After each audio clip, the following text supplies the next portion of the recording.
Break બાદ આપનું સ્વાગત।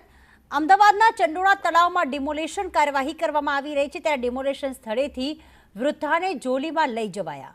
એએમસીના કર્મચારીઓએ માનવતા દાખવી ડિમોલેશન સ્થળથી આ વૃદ્ધાને સુરક્ષિત જગ્યા પર લઈ જવામાં આવ્યા હતા। આજે 150થી વધુ ઝૂંપડા તોડી નાખવામાં આવી રહ્યા છે અને એમાં એક વૃદ્ધા પણ હતા કે જે ચાલી પણ નહોતા શકતા, પલંગ પર હતા અને એવામાં પોલીસ કર્મચારીઓ દ્વારા ખાસ તેમને જોડીમાં લઈ જવામાં આવ્યા હતા। અહીંયા કર્મચારીઓ માફ કરશો એએમસીના કર્મચારીઓ માનવતા દાખવી છે અને એએમસીના કર્મચારીઓ તેમને જોડીમાં લઈ જઈ રહ્યા છે અને સુરક્ષિત સ્થળે તેમને પહોંચાડી રહ્યા છે। આ એક વિડીયો અમારી સામે આવ્યો છે।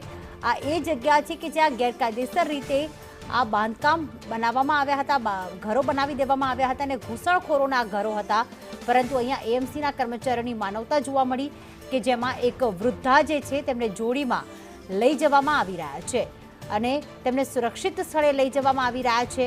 એએમસીના કર્મચારીઓએ જ્યારે ગેરકાયદેસર ઘૂસણખોરો સામે કાર્યવાહી કરવામાં આવી રહી છે, પણ એમાં આ વૃદ્ધાનો શું વાંક છે? આ વૃદ્ધા તો બેડ ઉપર હતા અને હાલમાં તેમને જોડીમાં લઈ જતા દ્રશ્યો સામે આવી રહ્યા છે।